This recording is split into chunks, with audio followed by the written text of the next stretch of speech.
จักประพันธ์รังสรรค์ข้าวจ้อย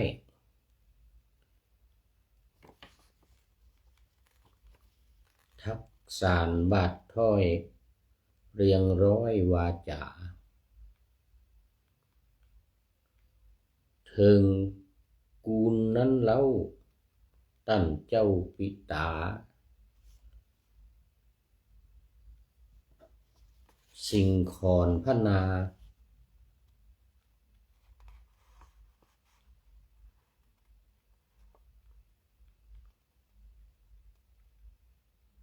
ใกล้ฟ้า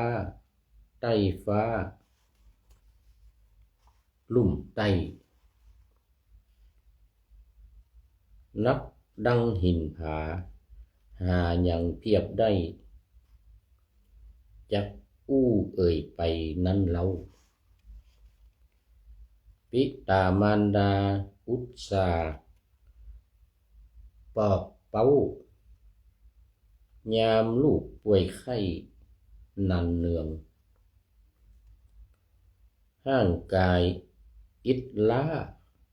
หน้าเปิดตาเหลืองบ่กึดคุณเครื่องเลี้ยงลูกเลี้ยงเต้า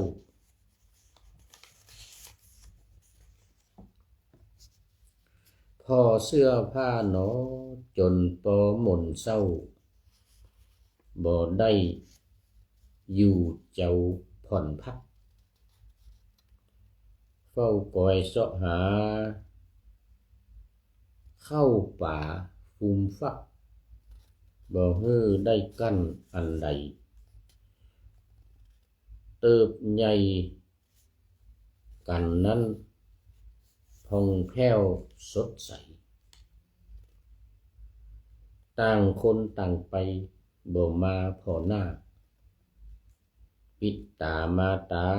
ต้องมานั่งบ่มาพอเฝ้าปิตามาตาต้องมานั่งเศร้าพอหาดังใดบอกการจับขอกล่าวถึงหญิงหนึ่งในล้านเป็นตี้หั่นละปูนเกิดมากีดกับสินทรัพย์ดับสูญบ้านเกยกำกูลมาถูกไฟไหม้นางเล่ามาเนาะว่าป่ออยู่ใกล้เลยถูกเปลวไฟลวกร้อนป่อนั้นลืมตาบ่กลัวตายย้อนป่อนั้นลืมตัวบ่กลัวตายย้อนเงินมีในบ้านหลายปันโดนไฟลวกแล้วยังบ่อาสัน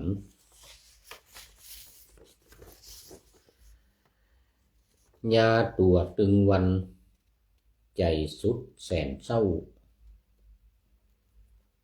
ก็ป่วยแล้วหนอนางขอผัวเฝ้าผัวนางบ่เอาหนีลัก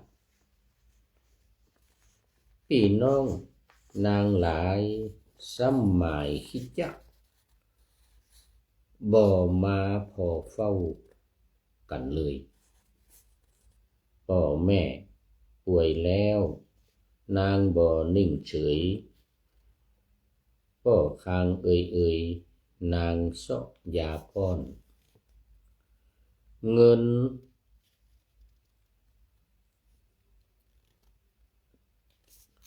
นเสี่ยงไปหลายมาหายไปหลายก้อนก็เลยจำลาหมอดม้วยนางได้ลำเปิงเอาถึง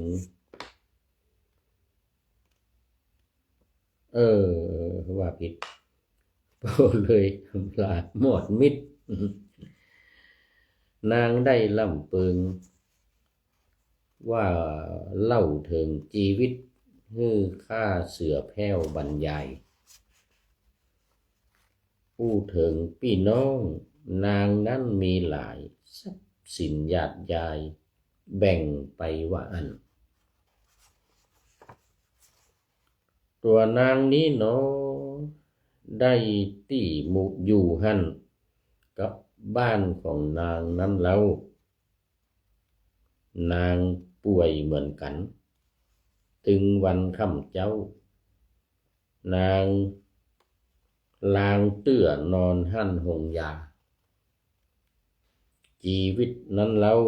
แสนเศร้านักหนาค่ำคืนต้องมาไร้กู้แอมข้างกลางวันนั้นหนออยู่ตัวลูกจ้างอำเภอป่าซางเฮานี้พ่อแม่นั้นหนาขอยาหลีกลี่เลี้ยงไปเตอะเจ้าเอาบุญผลบุญสร้างไว้บ่มีหายสูญจักกอบกำกูลเอาหมู่ลูกเต้าเฝ้ากอยนำหนุนเตื่อมกำสู่เจ้าฮื้อหายมายเมาความทุกข์บาดต้องได้หนูว่าเคหังสุนสุขกับเวียกการหั่นเนินนายเลี้ยงพ่อแม่นั้นได้บุญเหลือหลายลูกเต้ายิงใจฟังกรรมอยู่ถ้อยสง่าราศีฤดีเป็นป้อยไปตามหิดหอยแต่ตักดึกแล้วหนอจักขอย่างพักวางลงเต้าอี้ยิงใจห้ำบรรยายมาเพียงเต้าอี้เต้านี้ขอวาดวางลงก่อนแลนายเฮยขอถวายความน้อมแด่พระรัตนตรัยมีพระพุทธเจ้าเป็นต้นขอถวายความเคารพพระมหาเถระพระเถรานุเถระเจ้าคณะพระสังฆาธิการทั่วโลกมีพระเดชพระคุณพระธรรมเสนาบดีเจ้าคณะภาค7วัดพระธาตุดอยสุเทพเป็นต้นและขออำนวยพรแด่ท่านผู้ฟังท่านผู้ชมสาธุชนพุทธบริษัททั้งหลายวันนี้รายการพระไตรปิฎกลอยฟ้าก็ลอยมาจากวัดดอยสัพพันยูตำบลดอนเปาอำเภอแม่วางจังหวัดเชียงใหม่ล่วงหน้ามา1 วันรายการจะออกวันพรุ่งนี้แต่ว่าต้องบันทึกไลฟ์สดไว้คืนนี้เพราะว่าพรุ่งนี้ตอนเช้าตื่นมาไม่ทัน8 นาฬิกาถึง9 นาฬิการายการนี้ออกคือมันเป็นอย่างนี้ถ้าตื่นมาเนี่ยมันต้องไปวันพรุ่งนี้วันอาทิตย์ไม่ได้ไปแต่ว่ามันมักจะตื่นสาย บางทีมันนอนดึกจบรายการในวันนี้รายการนี้การสุดท้ายแล้วจบรายการนี้ก็เข้านอนแต่ว่ามันมักจะไม่หลับตอนนี้ขอต้อนรับคุณโยมพิษสมัยศรีเทพธรรมรงค์นี่มาเป็นอันดับแรกเลยลำปางจากลำปางรายการพระไตรปิฎกลอยฟ้านี่ออกอากาศที่สถานีวิทยุมจร.วิทยาลัยสงฆ์นครลำปางนะรับฟังได้พรุ่งนี้8 นาฬิกาถึง9 นาฬิกาเป็น1 ใน 5สถานี1 ใน 5สถานีก็คืออีก4ก็คือ1วัดพระธาตุดอยสุเทพ2วัดฝายหิน3วัดพระพุทธบาทอุดมอำเภอฝางจังหวัดเชียงใหม่แล้วก็4 วัดปากทางเจริญอำเภอดอยหล่อจังหวัดเชียงใหม่5 สถานีวันพรุ่งนี้คุณโยมตอนนี้ทิติพร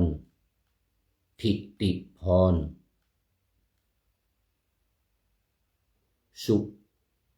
สุนนสิงห์นะโอ้ลุนลุสุนเนี่ยนะอันนี้ต้องขออภัยอันนี้เป็นเป็น FC ใหม่นะนี่ทิติพรทิติพรลุนนสิงห์ทิติพรลุนนสิงห์โอ้สาธุเป็น FC ใหม่เข้ามาโอ้ตามมาด้วยอาจารย์กายหานนรงค์โสพนธรรมโมวัดสิงห์ UK เมืองลันคอนประเทศอังกฤษมาแล้ววันนี้รายการสุดท้ายวันของค่ำคืนวันนี้แต่ที่โน้นที่ประเทศอังกฤษมันยังเป็นกลางวันนะนี่3 ทุ่ม3 ทุ่ม9 8 7 6 5 4 3 2โอ้กำลังบ่าย2 โมงที่ประเทศอังกฤษกำลังบ่าย2 โมงโอ้ขอบคุณมากท่านกำลังทานภัตตาหารกันเสร็จแล้วมั้งนี่บ่าย 2 โมงที่ประเทศอังกฤษวัดพระสิงห์ UK อาจารย์กายโอ้โมทนาคุณโยมพิสมัยศรีเทพธรรมรงค์บอกว่ากราบไหว้ศาลเจ้าท่านพระครูติดตามฟังอยู่นะเจ้าสาธุเจ้าโอ้ดีใจติดตามฟังอยู่ไม่ได้เข้ามาก็ไม่เป็นไรเข้ามาบ้างไม่เข้ามาบ้างในรายการนี่นะช่วยกดไลค์กดแชร์ไปมากๆโมทนานี่มากันเยอะแล้วนี่มากันเยอะแล้ววันนี้ก็ขอโมทนากับเจ้าภาพตอนกลางวันที่ผ่านมาตอนเย็นด้วยน้ำปานะคณะสงฆ์ภาค 7มีพระเดชพระคุณหลวงพ่อพระธรรมเสนาบดีเจ้าคณะภาค 7วัดพระธาตุดอยสุเทพเจ้าคณะจังหวัดเชียงใหม่พระเทพมังคลาจารย์วัดถาดตอนเจ้าคณะจังหวัดลำพูนพระเทพรัตนนายกวัดพระธาตุอริบุญชัยเจ้าคณะจังหวัดแม่ฮ่องสอนพระสุมนศาสนกิจวัดพระธาตุดอยกองมูเป็นต้น โอ้ตอนนี้ขอต้อนรับเนรน้อยสังเหลือวัดป่าแดงมหาวิหารนี่ FC ตัวจริงอีกท่านหนึ่งเข้ามาแล้วคนนี้วันนี้มาตอนดึกไง อันนี้มาตอนดึกเอาโมทนาเป็นอย่างยิ่งฝากความคิดถึงพระเดชพระคุณหลวงพ่อพระครูโคสิทธิ์ปริยัตยาภรณ์หลวงพ่อเจ้าคณะจังหวัดเจ้าคณะตำบลสุเทพเขต 1เป็นเจ้าภาพวันนี้ด้วยเจ้าภาพภัตตาหารถวายพระสงฆ์300 กว่ารูปวันนี้นะหลวงพ่อพระครูโคสิทธิ์ปริยัตยาภรณ์เจ้าคณะตำบลสุเทพเขต 1ก็เป็นหนึ่งในเจ้าคณะตำบลทั้งหลายใน3 จังหวัดเชียงใหม่ลำพูนแม่ฮ่องสอนทุกตำบลแล้วก็เจ้าอาวาสทุกวัดใน3 จังหวัดนี้เป็นเจ้าภาพวันนี้เจ้าภาพรวมแล้วก็มีเจ้าภาพพิเศษเสริมเข้ามาอาหารเสริมวันนี้คณะแม่ชีวัดพระธาตุศรีจอมทองจังหวัดเชียงใหม่ลูกศิษย์หลวงปู่ทองพระพรหมมงคลวัดพระธาตุศรีจอมทองเอาไก่อบมาโอ้วันนี้มาเสริม350 จานโอ้วันนี้โมทนาเป็นอย่างยิ่งกับเจ้าภาพทั้งหลายนะในน้อยสังเหลือบอกว่ากราบไหว้สาครับหลวงปู่ครับผมเหมือนนะได้เป็นหลวงปู่แล้ววันนี้ นึกว่าดึกแล้วจะไม่มีใครเข้ามานะนี่ว่าจะพูดว่าจะเทศให้ผีฟังเลยนะนี่นะ เออเออย่ามาเยอะแล้วมาเยอะแล้วไม่ใช่ผีอย่างเดียวแล้วทีนี้คนฟังด้วยโยมพิสมัยบอกว่าโอ้ฟังอยู่ตลอดเน้อว่างั้นนะฟังอยู่ตลอดเน้อจากลำปางฟังจากฟังถ้าฟังทางเฟซบุ๊กไลน์นี่สวัยเทพบุญก็ได้หรือฟังจากวิทยุที่ลำปางนะ8 ถึง 9 โมงตอนเช้าเนี่ยวิทยุมจร.วิทยาลัยสงฆ์นครลำปางรายการนี้ออกอากาศ5 สถานีทางเชียงใหม่ก็อำเภอฝางวัดพระพุทธบาทอุดมพระเดชพระคุณหลวงพ่อพระครูสุจิตตานุรักษ์เมื่อวันก่อนนี้ก็มาเป็นเจ้าภาพถวายพระทหารเพลที่นี่วัดดอยสัพพัญญูนี่หลวงพ่อพระครูสุจิตตานุรักษ์ผู้อำนวยการสถานีวิทยุชุมชนคณะสงฆ์อำเภอฝางวัดพระพุทธบาทอุดมหรือนบสาวานะมาเป็นเจ้าภาพเมื่อวันซืนนะพร้อมกับท่านพระครูวิธานธรรมโสพลเจ้าคณะอำเภอแม่อายพร้อมกับคณะสงฆ์อำเภอแม่อายอำเภอฝางสลาญาติโยมอำเภอฝางทุกวัดวาอารามทุกหมู่บ้านเป็นเจ้าภาพพร้อมกันโอโมทนากับพระเดชพระคุณหลวงพ่อเป็นอย่างยิ่งแล้วก็วัดปากทางเจริญนี่อำเภอดอยหล่อใกล้ๆกับอำเภอแม่วางนี่แหละเนี่ยวัดปากทางเจริญนี่นะวันนั้นพระครูอภิวัฒนวิกรมก็มาที่วัดดอยสัพพัญญูนี่นะโอ้โมทนาเป็นอย่างยิ่งเจ้าภาพหลักเจ้าภาพรองนะเจ้าภาพก็ถือโอกาสประชาสัมพันธ์ให้กับญาติโยมใน3 จังหวัดวัดวาอารามต่างๆรอบแรกนี่ถึงวันที่18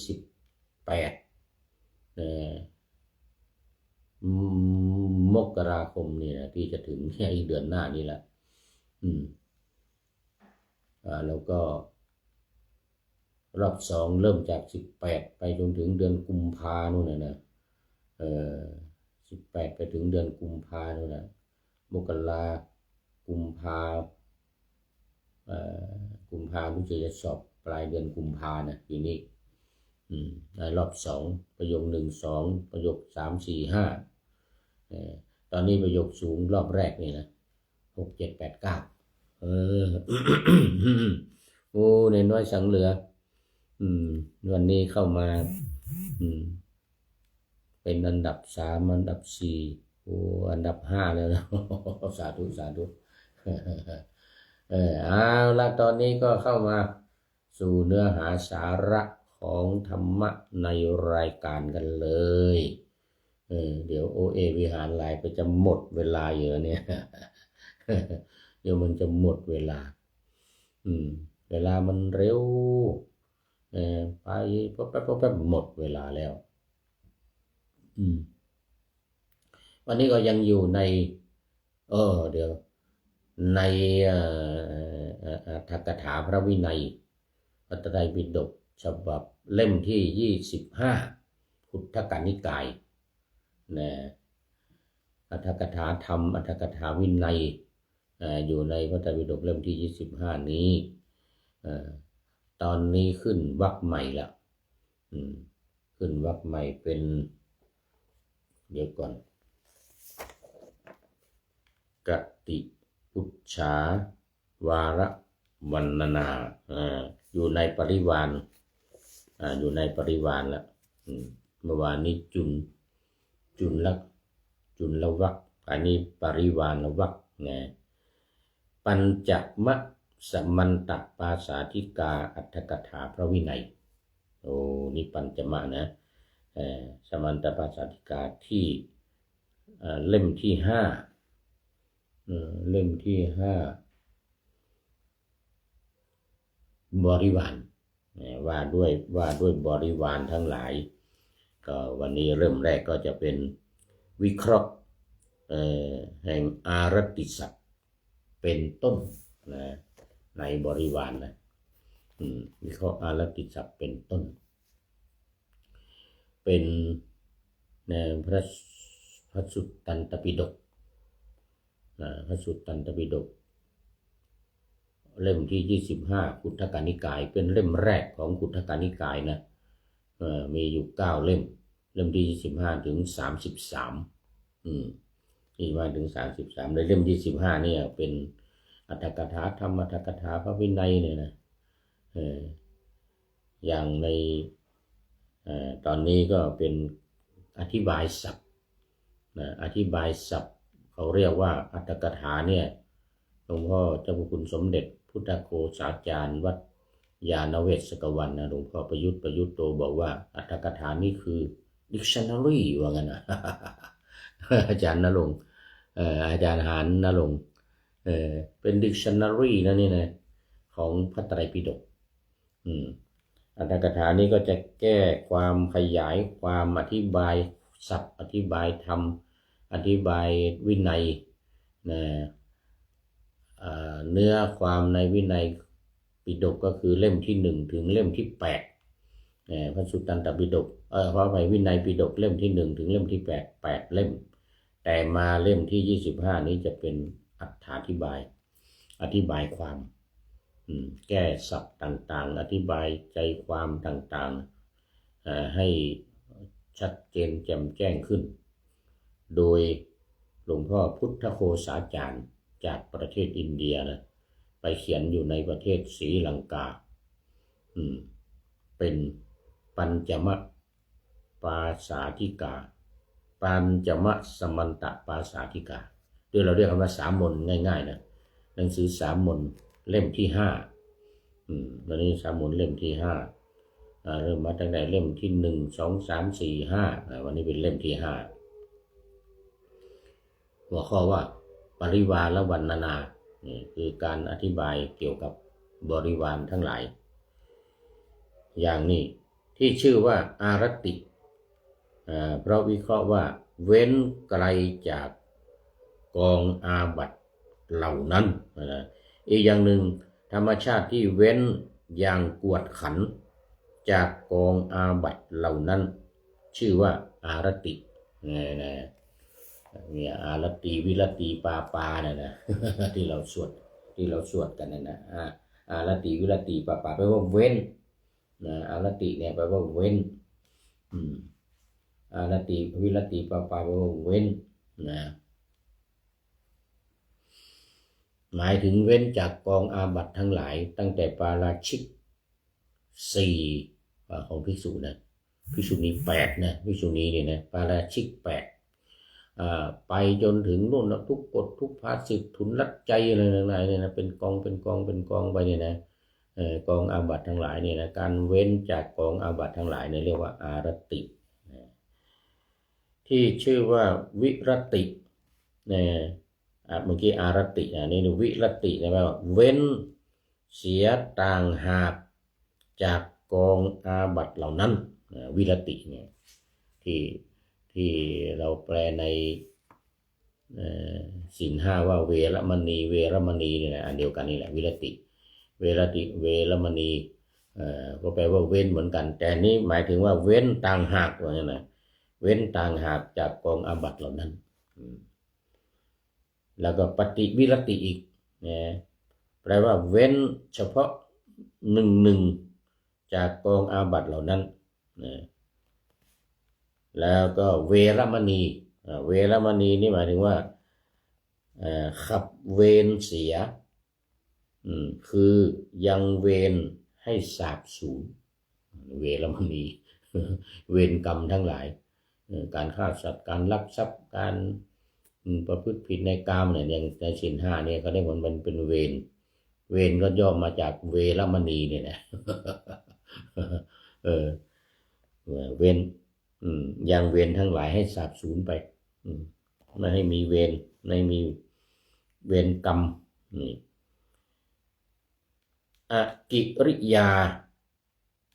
กิริยานี้วิเคราะห์ว่าวิรัตนั้นเป็นเหตุอันภิกษุ ไม่ทำกองอาบัติเหล่านั้น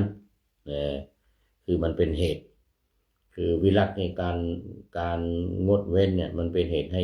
ไม่ทำอาบัติทั้งหลายตั้งแต่ปาราชิกลงไปสังฆาทิเศษนิสสกีปาจิตตีปาจิตตี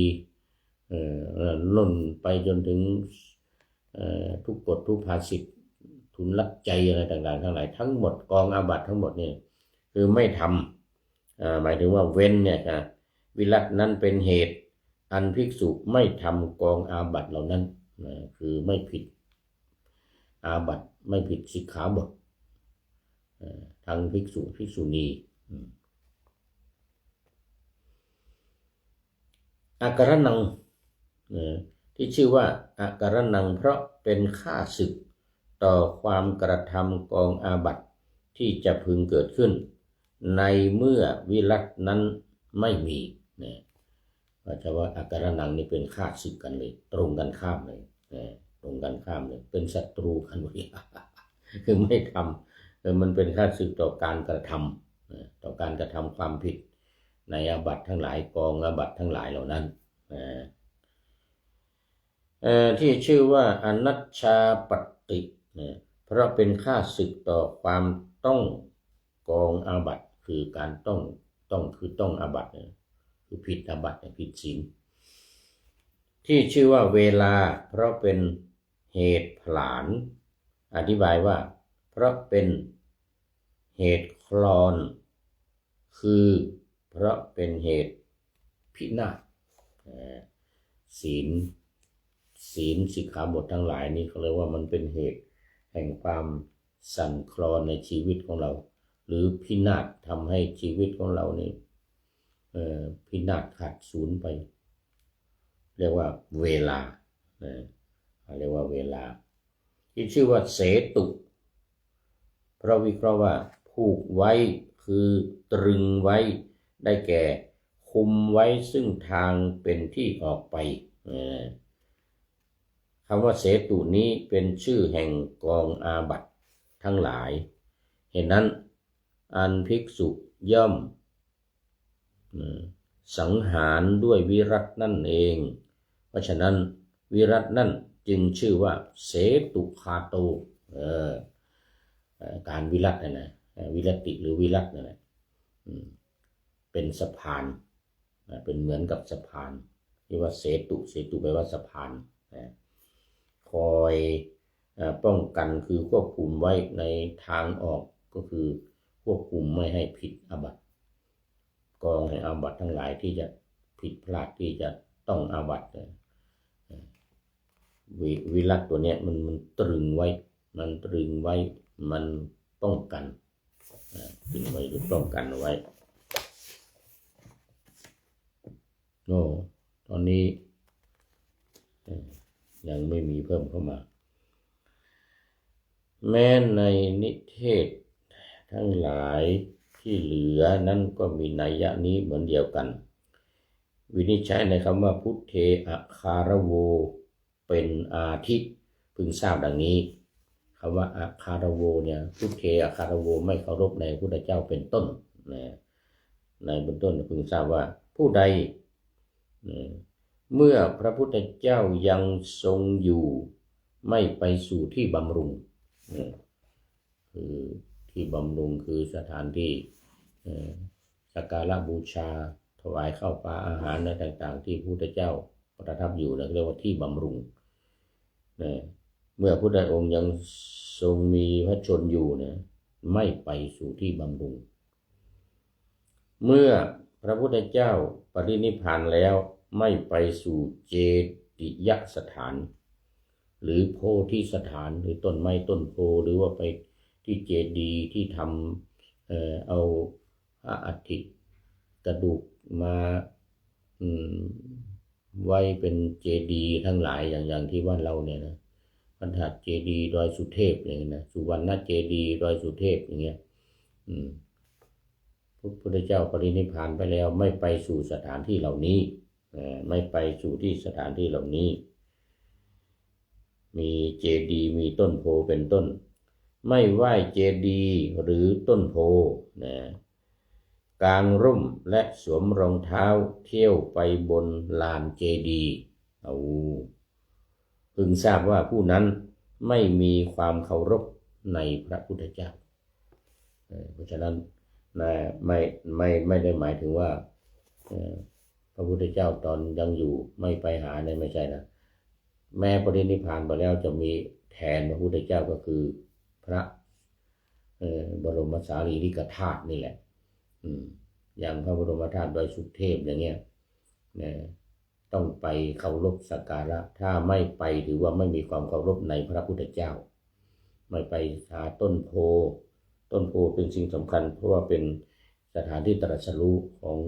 องค์สมเด็จพระสัมมาสัมพุทธเจ้าเขาเรียกว่าโพธิต้นโพธิถ้าไม่ไป เนี่ยแล้วก็ไม่กราบไหว้ ไม่พอกางร่ม ขอไปกางร่มสวมรองเท้าไปบนลานเจดีย์นี่ก็ไม่ได้นะต้องถอดรองเท้านะต้องถอดรองเท้าไปลานเจดีย์จะสวมรองเท้านี่เดินมาถือว่าไม่เคารพในพระพุทธเจ้าแล้วไม่เคารพในพระธรรมเป็นยังไงดูว่าฝ่ายผู้ใดอาจอยู่แท้แต่ไม่ไปสู่ที่ฟังธรรมที่ฟังธรรมนี่ไม่ได้หมายถึงเฉพาะพุทธเจ้าแสดงนะที่พระเทศทั้งหลายในเนี่ยแต่ว่าไม่ไปเช่นในวัดมีการเทศอยู่ในวัดไม่ไปฟังธรรมนี่นะไม่สวดสรพัญญะสวดสรพัญญะนี่ก็อย่างที่เราสวดกันนะองค์ใดพระสัมพุทธสุวิสุทธสันดานอย่างเงี้ยนะปราบมวลกิเลสมารบ่มีมนมีมองมัวนี่อันนี้เขาเรียกว่าทำนองสรพัญญะสรพัญญะก็ไม่สวดไม่กล่าวธรรมกถาคือไม่กล่าวธรรมไม่สอนธรรมไม่เทศไม่บรรยายไม่อธิบายอะไรทำลายโรงธรรมสวนะเสียแล้วไปกันใหญ่เลยทีนี้ไปทำลายไปทุบไปเผาที่แสดงธรรมที่แสดงธรรม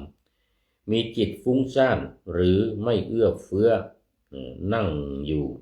พึงทราบว่าผู้นั้นไม่มีความเคารพในพระธรรมไม่มีความเคารพส่วนผู้ที่ไม่ประสงค์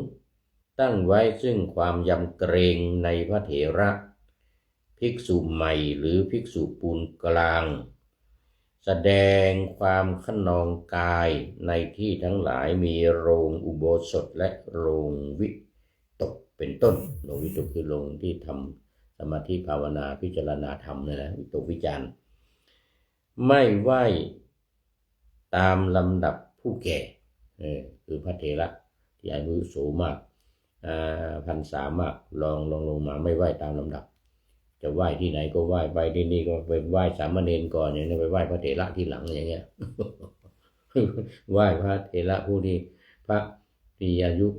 น้อยก่อนแล้วก็ไปไหว้พระเถระอายุมากทีหลังอย่างเงี้ยไม่ตามลำดับอย่างนี้นะผู้แก่ผู้เฒ่าผู้แก่ชื่อว่าไม่มีความเคารพในพระสงฆ์ในพระพุทธในพระธรรมในพระสงฆ์ส่วนผู้ใดไม่สมาทานศึกษาพระไตรสิกขาเลยพึงทราบว่าผู้นั้นไม่มีความเคารพในสิกขาไม่เคารพในสิกขาบทสิกขานี่หมายถึงสิกขา3นะหมายถึงศีลสมาธิปัญญาอันนี้ไม่ทำเลยคนที่ไม่ทำเลยเนี่ยไม่ศึกษาพระธรรมวินัยไม่ปฏิบัติศีลธรรมกรรมฐานไม่ว่าจะสมถะหรือวิปัสสนาไม่เอาเลยทั้งนั้นนี่นะนี่เรียกว่าไม่เคารพในสิกขาฝ่ายผู้ที่ตั้งอยู่ในความประมาทคือในความอยู่ปราศจากสติ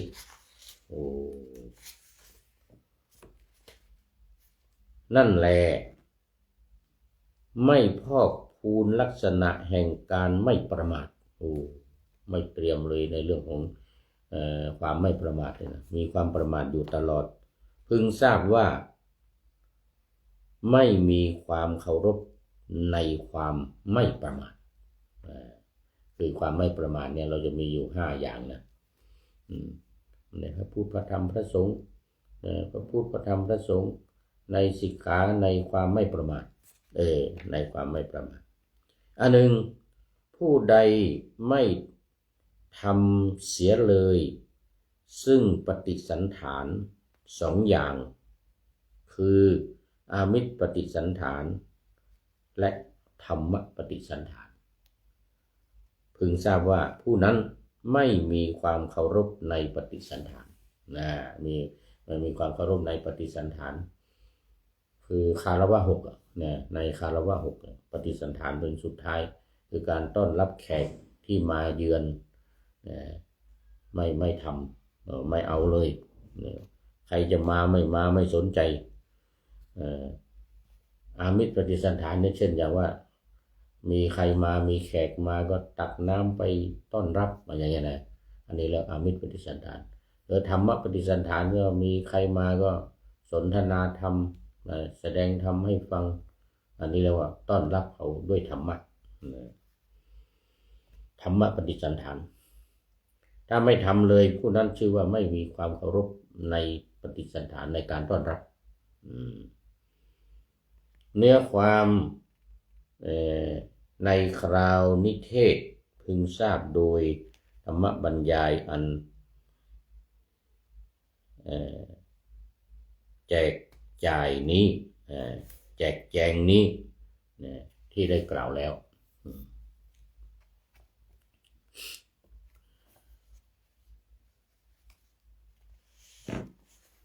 เดี๋ยวต้องดูเวลาเดี๋ยวมันจะหมดเวลาอีกยังดูดิกชันนารีของอัตถกถาธรรมอัตถกถาพระวินัยอัตถกถาพระวินัยคราวนี้เกี่ยวกับวิวาทมูลนิเทศเกี่ยวกับการทะเลาะกันเนื้อความแห่งข้อว่าสัทธลิปิอาคารโวเป็นอาทิพึงทราบว่าตามในที่กล่าวแล้วในความไม่มีความเคารพในพระพุทธเจ้าเป็นต้นนั่นแลเรียกว่าสัทธลิแปลว่าในพระศาสดาสัทธลิปิอาคารโวไม่เคารพในพระศาสดา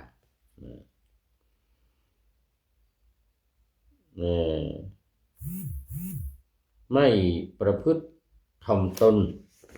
คือไม่ยกพระศาสดาให้เป็นใหญ่อยู่อันนี้ไม่ถ่อมตนกาเก๋ก้าวกายพระบรมศาสดาหรือบางทีก็อาจจะโอ้อวดไม่ยกย่องพระพุทธเจ้าแต่ว่าบางทีพูดว่าเอาเป็นของตัวเองธรรมะที่พระพุทธเจ้าแสดงแท้ๆตัวเองเอามาพูดว่าเป็นของตัวเองอย่างเงี้ยเรียกว่าไม่ยกย่องพระศาสดาไม่อ้างอิงไม่อ้างที่มา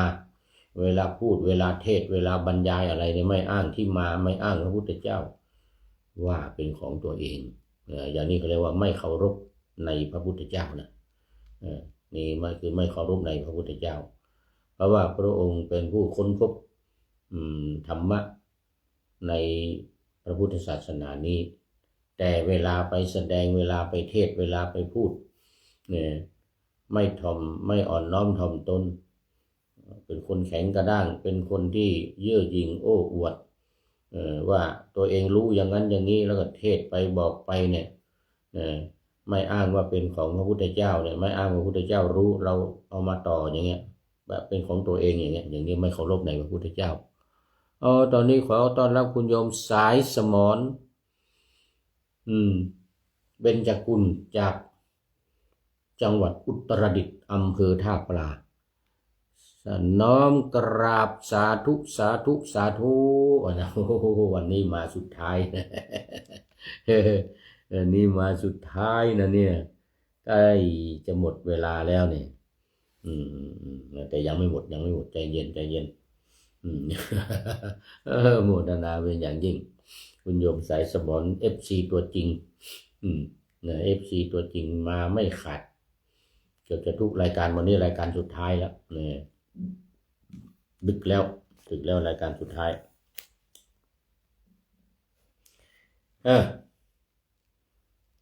บทว่าอัจฉตังวาความว่าถ้าว่าท่านทั้งหลายพึงเล็งเห็นมูลแห่งวิวาทเห็นป่านนั้นในสันดานของคนก็ดีในพวกของคนของตนก็ดีนะในสันดานของตัวเองก็ดีหรือในพวกของตัวเองก็ดีในบริษัทของตนก็ดีอันนี้เรียกว่าไม่เคารพทั้งในตัวเองทั้งในผู้อื่นในคณะสงฆ์บทว่ามหิทธาความว่าในสันดานของผู้อื่นก็ดีในพวกของผู้อื่นก็ดีนี่ในพวกของผู้อื่นไม่เคารพบทว่าตุมเหความว่าทั้งในสันดานของตนและผู้อื่นหรือ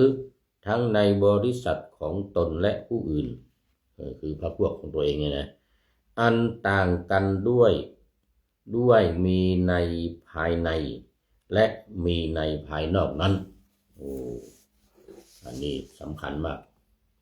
ในการที่เป็นการจ้วงจับไม่เคารพนับถือในพระสงฆ์ในพวกพรรคพวกเดียวกันอย่างนี้ถือพรรคถือพวกว่างั้น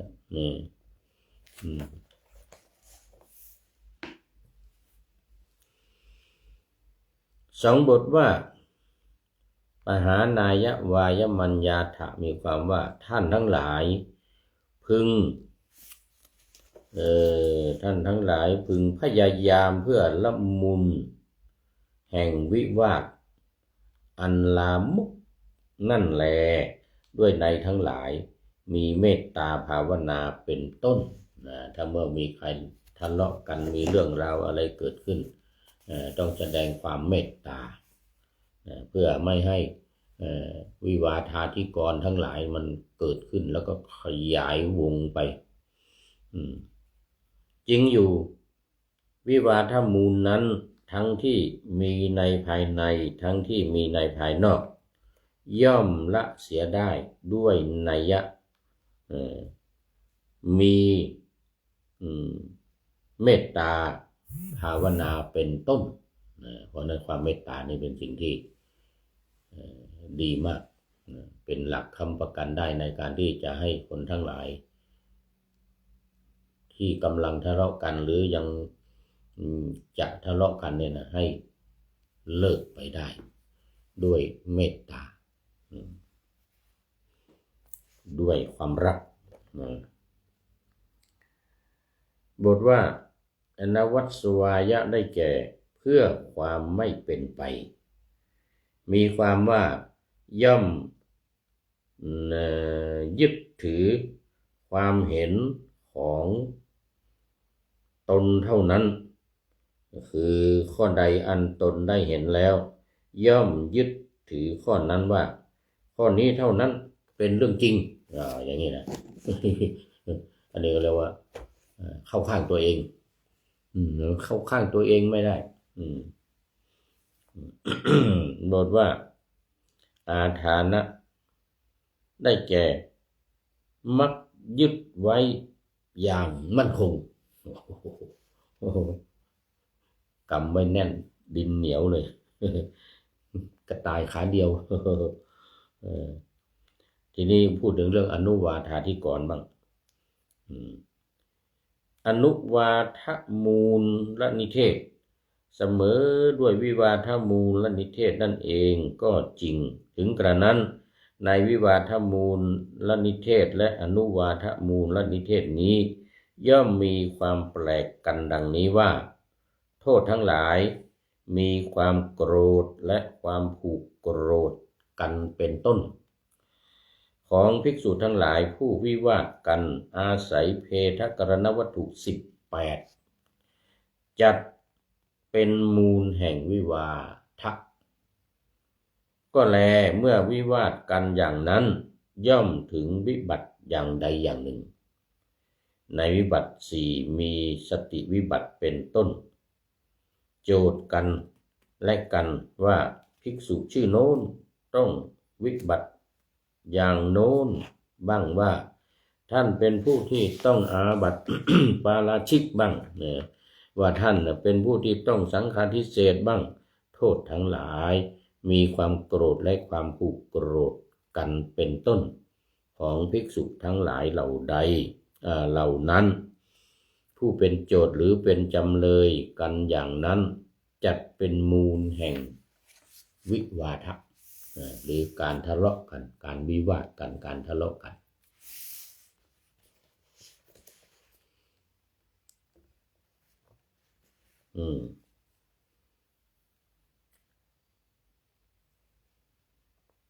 วินิจฉัยในศาลานิยธรรมคราวนี้มึงพูดถึงศาลานิยธรรมบ้างธรรมที่ให้ระลึกถึงกันกายกรรมที่กระทำด้วยจิตประกอบด้วยเมตตาชื่อเมตตากายกรรมคือทำด้วยกายทำด้วยกายเรียกเมตตากายกรรมสองบทว่าอาวิเจวระโหจะได้แก่ทั้งต่อหน้าทั้งลับหลังในกายกรรมสองอย่างด้วยอำนาจแห่งการแสดงต่อหน้าและลับหลังนั้นการถึงความเป็นสหายในการงานทั้งหลายมีจีวรกรรมเป็นต้นของภิกษุใหม่ทั้งหลายชื่อเมตตากายกรรมต่อกันต่อหน้ากายกรรมต่อหน้าส่วนสามีจิกกรรมทั้งปวงแม้ต่างโดยกิจมีล้างเท้าและพัดลมเป็นต้นให้พระเถระทั้งหลายชื่อเมตตากายกรรมต่อหน้านั่งเอาพัดเอาวีมาพัดเนี่ยพระเถระกำลังร้อนมาใหม่ๆอันนี้ทำต่อหน้าเลยกายกรรมต่อหน้าการเก็บงำพันธะทั้งหลายมีพันธะไม้เป็นต้นที่ภิกษุใหม่และพระเถระทั้งสองพวกเก็บงำไว้ดีเก็บวันไว้ไม่ดีไม่ทำความดูหมิ่นในภิกษุใหม่และพระเถระเหล่านั้นประหนึ่งกับเก็บงำสิ่งของที่ตนเก็บไว้ไม่ดีฉะนั้นชื่อว่าเมตตากายกรรมลับหลังการแสดงความเมตตามีสองประเภทเมตตากายกรรมต่อหน้าและเมตตากายกรรมลับหลังเอาละไว้วันนี้ก่อนตอนนี้หมดเวลาอันนี้หมดเวลาฉะนั้นก็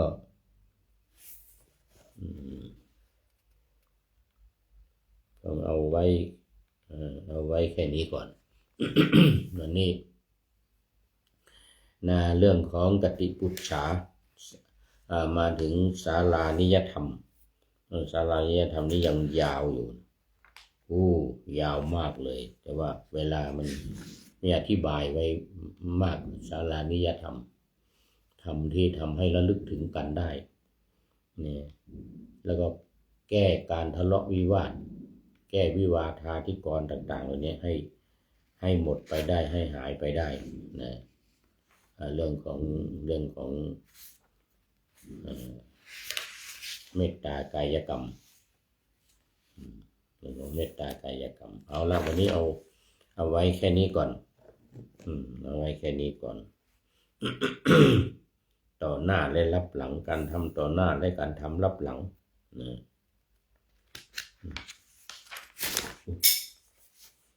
นี่ทำต่อหน้าและรับหลัง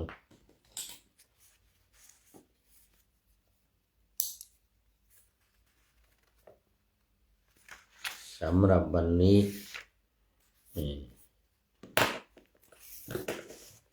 คุณโยมสายสมรก็เป็นท่านสุดท้าย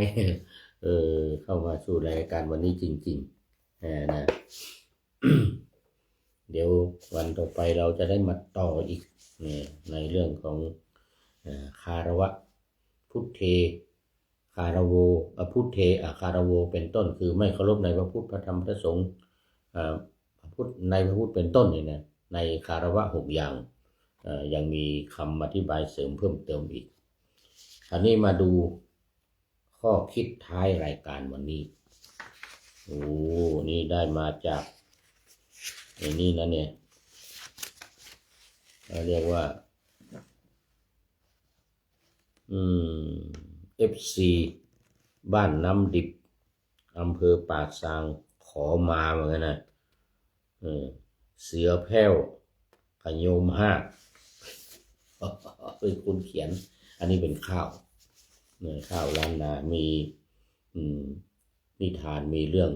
ที่เกิดขึ้นที่จังหวัดลำพูนตัวนี้เองอำเภอป่าซางอำเภอป่าซางเหมือนกับที่ป่านาธรรมะไว้เดี๋ยวมาดูรายละเอียดอีกทีหนึ่งบอกว่าชีวิตลูกกตัญญูชีวิตลูกกตัญญูเป็นภาษาล้านนานะจักประพันธ์ลังสรรค์ข้าวจ้อยทักษานบาทถ้อยเลียงร้อยวาจาเทิงกูลนั้นเล่าตั้นเจ้าปิตาสิ่งขอนพนาใดว่าฟ้าลุ่มใต้เท่ากับสิ่งขอนคือเท่ากับภูเขาภูเขาป่านาเขานี่ยังไม่เท่าจำนวนมากมายมหาศาลนี้คุณของบิดามารดาเนี่ยเป็นคุณที่มากมายกายกองอย่างมหาศาลข้าวจ้อยนี่ก็คือบทประพันธ์ ของล้านนา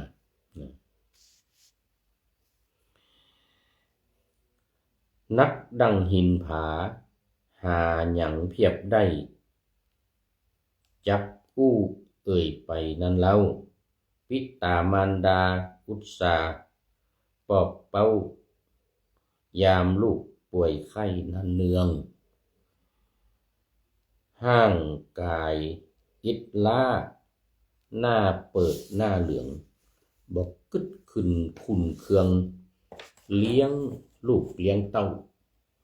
พ่อแม่มีความตั้งใจในการที่จะดูแลลูกเลี้ยงลูกแต่ไม่เคยขุ่นเคืองรำคาญอะไรบอกว่าพอเสื้อผ้าหนอจนปอหม่นเศร้าบัดได้อยู่เจ้าผ่อนพักเฝ้ากอยซอกหา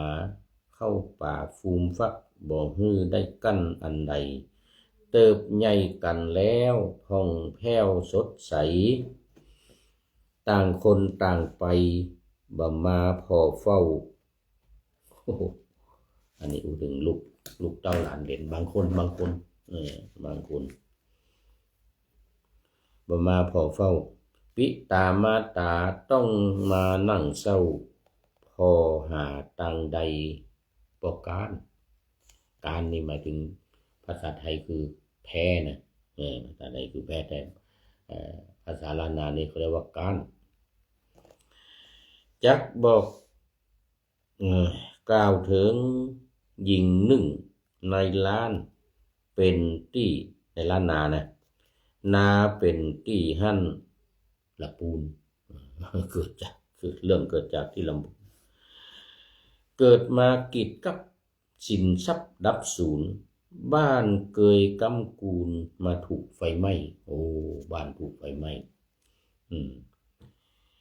นางเล่ามาเนาะว่าพ่ออยู่ใกล้เลยถูกเปลวไฟลวกย้อนพ่อนั้นลืมตัวบ่กลัวตายย้อน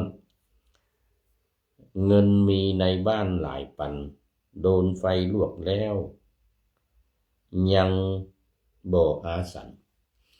คือพ่อเนี่ยวิ่งเข้าไปอยู่ใกล้ไฟเข้าไปในบ้านเพราะว่าไฟกำลังไหม้บ้านเนี่ยเพราะว่าเงินมีอยู่ในบ้านก็รีบเข้าไปเอาเงินออกมาก็เลยถูกไฟลวก เป็นห่วงห่วงเงินห่วงลูกห่วงหลานมีเงินอยู่ก็รีบเข้าไปเอาเลยถูกไฟไหม้ยาตัวตึงวันเดี๋ยวยังบ่อาสันยาตัวตึงวันใจสุดแสนเศร้าคือรักษาตัวเองพ่อป่วยแล้วหนอนางขอผัวเฝ้าผัวนางบ่เอาหนีละบอกสามีของตัวเองว่าโอ้ขอให้ช่วยดูแลพ่อแม่ดูแลพ่อด้วยสามีก็ไม่เอาอีกแล้วก็ทิ้งตัวเองไปอีกหนีไปพี่น้องนางหลายซ้ำหมายขี้จักบ่พอเฝ้ากันเลยโอ้มีญาติพี่น้องอยู่หลายคนแต่ว่าก็มารังเกียจขี้จักนี่คือรังเกียจไม่ดูแลพ่อมีนางคนเดียวคอยดูแลอยู่พ่อแม่ป่วยแล้วนางบ่นิ่งเฉยพ่อคางเอ่ยนางซอกยาป้อนเลยพ่อแม่ก็กำลังเจ็บป่วยคางอยู่นั้นก็ไปหายามาให้เงินเสี่ยงไปหลายหายไปหลายก้อนก็เลยอำลาหมดมิดพ่อก็ตายไปนางได้ล่ำเปิงเล่าถึงชีวิตฮือข้าเสือแพ้วบรรยาย เสือแพ้วที่เขียนนี่นะถึงพี่น้องนางนั้นมีหลายทรัพย์สินญาติยายแบ่งไปว่าอันที่นางนั้นหนอได้ที่อยู่หั่นตัวนางนั้นหนอได้ที่อยู่หั่นกับบ้านของนางนั้นเล่าคือได้ที่นาแล้วก็ได้ที่บ้าน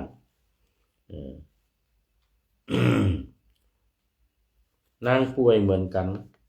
ตึงวันนั้นเล่าตึงวันค่ำเจ้าลางเตื้อนอนหั่นห่มยาโอ้นางที่เรามาเนี่ยก็เจ็บป่วยเหมือนกันแล้วบางทีก็ไปอยู่โรงพยาบาลชีวิตนั้นเล่าแสนเศร้านักหนาค่ำคืนต้องมาไล่กู้แอมข้างสามีก็หนีไปใช่แล้วสามีก็หนีไปใช่แล้วพอพ่อป่วยไฟไหม้บ้านสามีก็ไม่อยู่ด้วยกลางวันนั้นหนออยู่ตัวยลูกจ้างอำเภอป่าช้างเฮานี้พ่อแม่นั้นหนาขอยาลีกลี่เลี้ยงไปเตอะเจ้าเอาบุญผลบุญสร้างไว้บ่มีหายสูญจัก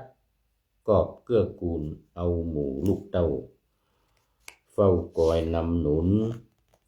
เติมกำสู่เจ้าฮือหายไม้เมาความทุกข์บาต้องไปหนัวเคหังชุนสุกกับเวียกการหั่นเนนายเลี้ยงพ่อแม่นั้นได้บุญเหลือหลายลูกเต้ายิงใจฟังกรรมอยู่ถ้อย การเลี้ยงพ่อแม่นั้นมีบุญมากลูกหลานเกิดมาก็เชื่อฟังไม่ดื้อไม่สนสง่าราศีฤดีเป่งป้อยไปตามหิดหอยแต่ตัก